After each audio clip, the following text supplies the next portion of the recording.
dog, you really went there. And everybody watching felt it the second those words left his mouth. It wasn't playful. It wasn't subtle. It wasn't one of those slick, politically safe jabs people throw when they still want an invite back. This was direct, personal, the kind of line that makes the room go quiet before the internet even catches up. You could almost see the shift in energy. Smirks disappeared, eyes widened, and within minutes, clips were everywhere. Timelines exploded. Comment sections turned into battlegrounds. Some people called it fearless, others called it reckless, but nobody called it small, because that wasn't just a comment. That was a boundary crossed, a reputation tested, a public challenge thrown without hesitation, and then nothing, no response. No clapback, no late-night tweet, no cryptic post, just silence. That's when it got uncomfortable. Because most people think this was just drama. It wasn't. What happened after is what really matters. The real question isn't why he said it. It's why they didn't answer. Here's what went down. This wasn't some random comment buried in a live stream with 20 viewers. This happened on a major platform, in front of a live audience, cameras rolling, clips guaranteed to circulate within minutes. The person who said it isn't known for playing reckless. Calculated? Yes. Strategic? Always. Which is why when he leaned forward and delivered that line, it didn't feel accidental. He called them out directly. No coded language, no industry-safe phrasing. He questioned their credibility, their reputation, and the narrative they've been carefully building for years. It wasn't just criticism, it was a challenge. The kind that forces someone to either defend their name or accept the stain publicly. And the build-up made it worse. There had been subtle tension brewing for months. Small comments, side remarks, interviews that felt slightly pointed. Nothing explosive, but enough for people paying attention to notice the friction. Fans speculated, blogs hinted, reaction channels kept receipts.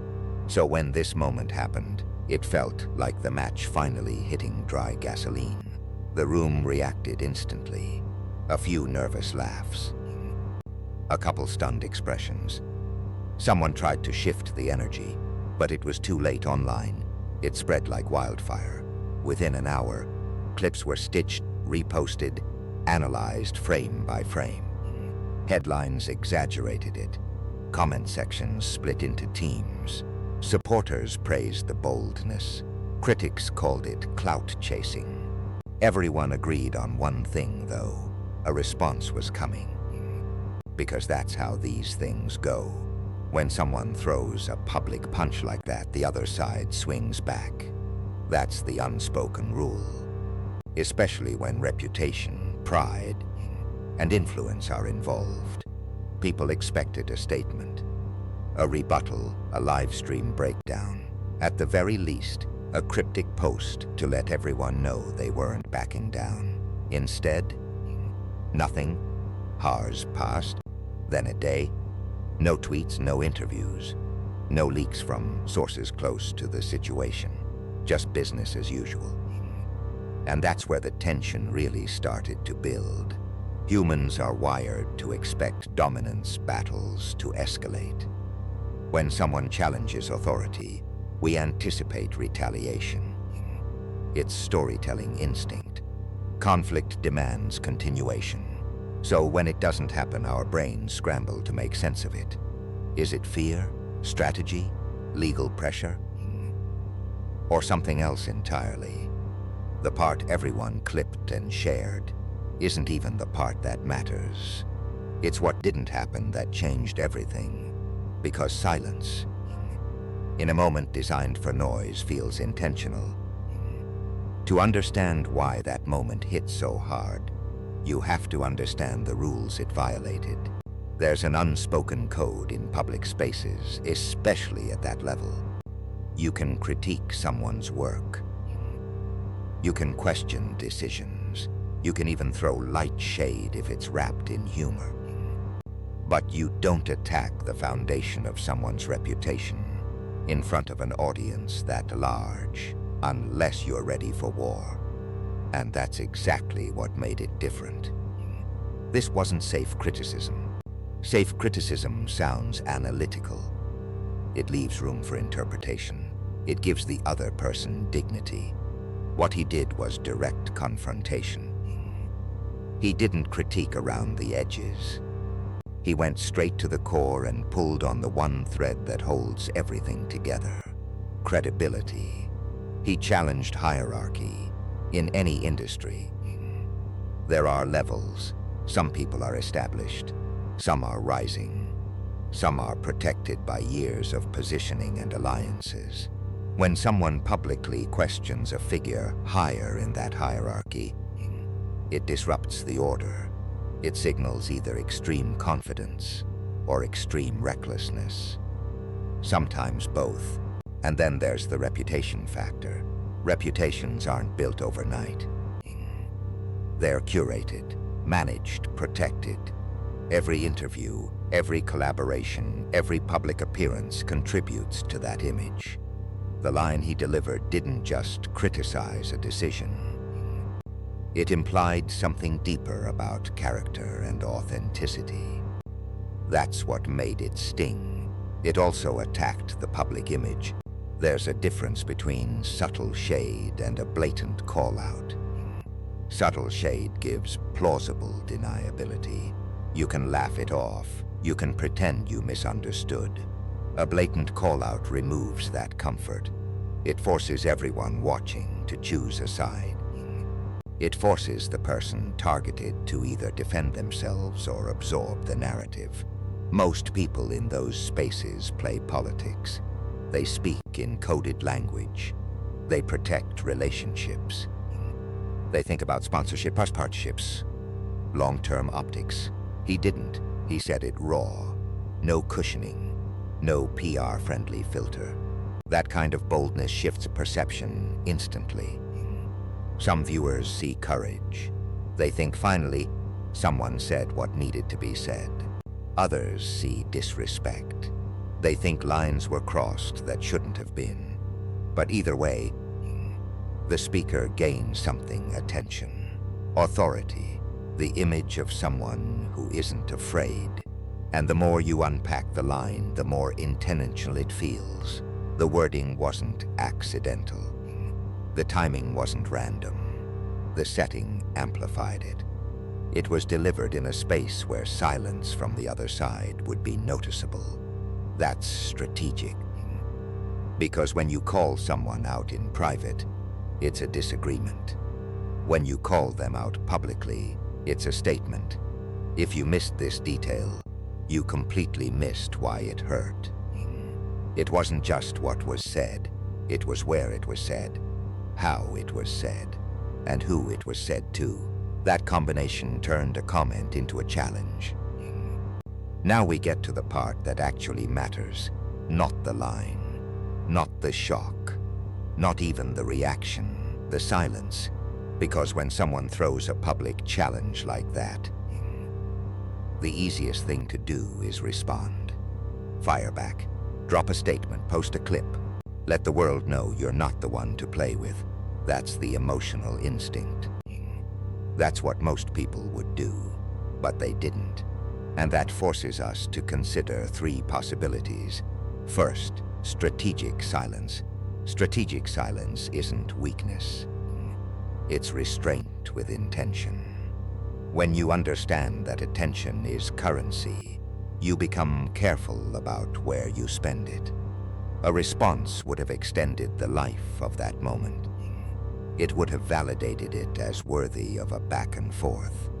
By saying nothing, they may have decided the clip didn't deserve elevation. Second, legal or brand protection. At a certain level, every word is calculated. There are contracts, partnerships, investors, teams of people who analyze risk. A heated response might feel satisfying in the moment, but it can create long-term complications.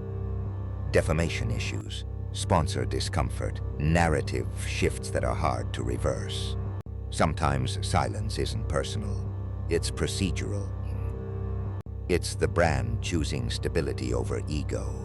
And then there's the third possibility, the power move. Refusing to validate someone publicly can be its own statement. In dominance psychology, acknowledgement signals engagement. Engagement signals equality. If you truly believe someone is beneath you in status or influence, responding can actually lower your perceived position. Silence in that context communicates certainty. It says, "This doesn't move me." Responding would have been easy. Staying silent, that's discipline, because here's the truth. Reacting emotionally feels powerful in the moment. It satisfies pride. It pleases supporters. It creates immediate noise. But long-term optics work differently. People who react emotionally think about the now. People who think in long-term optics think about trajectory. They ask different questions. Will this amplify the narrative? Will this create unintended consequences? Will this make me look reactive instead of composed? Public figures don't just respond as individuals. They respond as brands. And brands are built on perception management. By staying silent, they forced the speaker to sit alone with their words. No debate, no escalation. No dramatic showdown, just the original statement echoing in the public space without reinforcement. That changes the energy. Instead of a fight, it becomes a monologue. And monologues burn out faster than battles. It also shifts pressure. When there's no response, the audience starts speculating. Was it fear? Was it strategy? Is something happening behind the scenes? The silence becomes its own storyline, and in some cases, that storyline benefits the one who refuses to engage, because it keeps their name circulating without them taking any risk. Silence in a moment designed for noise feels intentional. It feels measured. It feels like someone choosing control over chaos. And whether you see it as weakness or strength depends on how you understand power. Because sometimes the loudest move is no move at all. The internet's reaction, fuel on the fire. If the moment was the spark, the internet was gasoline. Within minutes, the clip was everywhere. Comment sections exploded with all caps reactions, side-by-side breakdowns, and slow-motion replays of facial expressions. People weren't just watching the moment. They were dissecting it, choosing sides, turning a single sentence into a full-blown cultural event. Opinions split fast. One side called it fearless. They praised the boldness, the refusal to sugarcoat, the willingness to say what others only whisper. To them, it was overdue, necessary, refreshing. The other side called it clout-driven and reckless. They framed it as disrespect disguised as honesty. To them, it wasn't bravery, it was bait. And then came the memes, screenshots with dramatic captions, reaction GIFs, edited clips with suspense music layered underneath. The moment stopped being just a confrontation and became entertainment. That's what the internet does best. It transforms tension into content. But underneath the jokes and edits, there was a consistent demand echoing across platforms. Respond. People wanted retaliation. They wanted a comeback line even sharper than the first. They wanted escalation. Because conflict is addictive, it gives audiences a storyline to follow, heroes and villains to debate, updates to refresh for. Here's the contrast most viewers ignore. For the audience, this is entertainment. For the people involved, it's reputation, contracts, relationships, and long-term positioning. The crowd loses nothing if things spiral. The individuals involved could lose a lot. Still, the louder the silence became, the louder the comments got. Why haven't they said anything? Are they scared? This silence is suspicious. Speculation filled the gap where a response should have been. And ironically, that speculation kept the quiet party at the center of the conversation without them saying a single word. Because silence creates mystery. Mystery creates theories. Theories create engagement. And engagement keeps your name circulating. The more people begged for a response, the more powerful the silence became. What started as a bold statement turned into a waiting game. And in that waiting game, attention kept building, tension kept rising, and the narrative kept evolving, all without a single rebuttal. Sometimes the crowd fuels the fire. Sometimes they accidentally strengthen the person who refuses to speak. Step back from the names, the clip, the memes, and look at the pattern. This wasn't just a viral moment. It was a live demonstration of two different types of power colliding. There's loud power. Loud power speaks first. It dominates the room. It captures attention instantly. It feels fearless because it's visible. When someone drops a line that bold, it creates shock waves. In that moment, they look untouchable.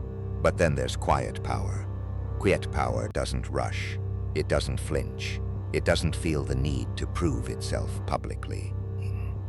It understands that attention is leverage, and leverage must be used carefully. Quiet power calculates. The mistake most people make is assuming volume equals strength. Confidence and insecurity can look surprisingly similar on the surface. Both can be loud. Both can be confrontational. The difference is what happens after the hit lands. Insecurity needs reassurance. It needs a reaction to confirm impact.